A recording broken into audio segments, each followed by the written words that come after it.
Good morning and welcome to Love Every Moment, coming to you today from Thompson, North Dakota. Yes, I'm here for the sugar beet harvest. Today's verse is 1 Corinthians 13:12. For now we see in a mirror dimly, but then face to face. Now I know in part, but then I will know fully, just as I also have been fully known.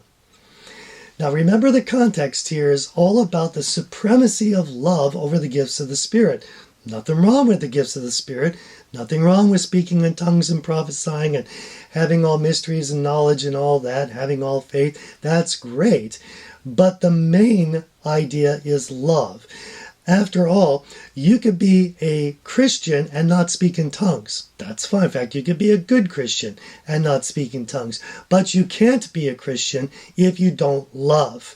That's a no-go. So love is truly the most important thing. The spiritual gifts are in part, they are temporary, they will be done away.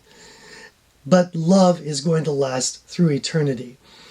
Let me also put it this way as something to ponder. Let's say we have two Christians. One says, or they both say, I want to get closer to God. One says, in order to get closer to God, I'm going to speak in tongues more. The second Christian says, I want to get closer to God, and to do so, I'm going to love Him more.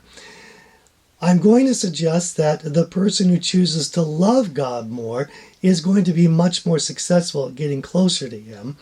And as a result of loving Him, maybe he will end up speaking in tongues, but maybe not. That's up to God in the way the love is going to manifest itself.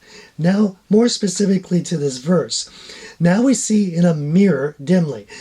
The word, mirrors back in that day were not like as clear as they are today.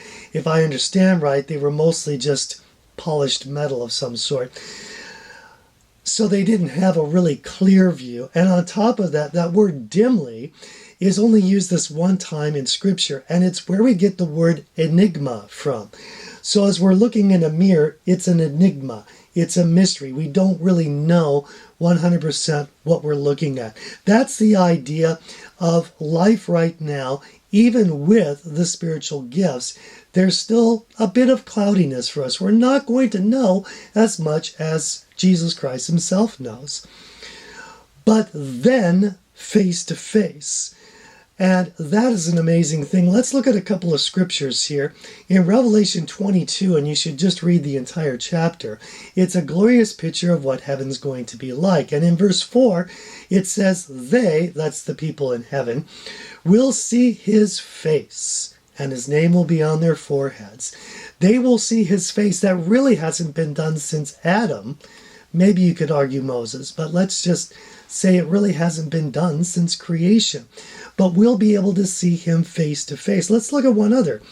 1 John 3:2 says, Beloved, now we are children of God, and it has not appeared as yet what we will be. So we're not there yet. We know that when He appears, we will be like Him. So when we're in heaven, either through the rapture or when we're in heaven, we will be like Him. That's mind-blowing right there. Because we will see Him just as He is. I don't really know exactly what Jesus looks like, but He knows me a lot better than I know Him. And that leads me to the last part of our main verse, which says, Now I know in part, but then I will know fully, just as I have been fully known. Check this out. To the degree that Jesus knows me, and He knows me fully, that's how well I'm going to know Him. I don't know Him that well yet. I'm working on it.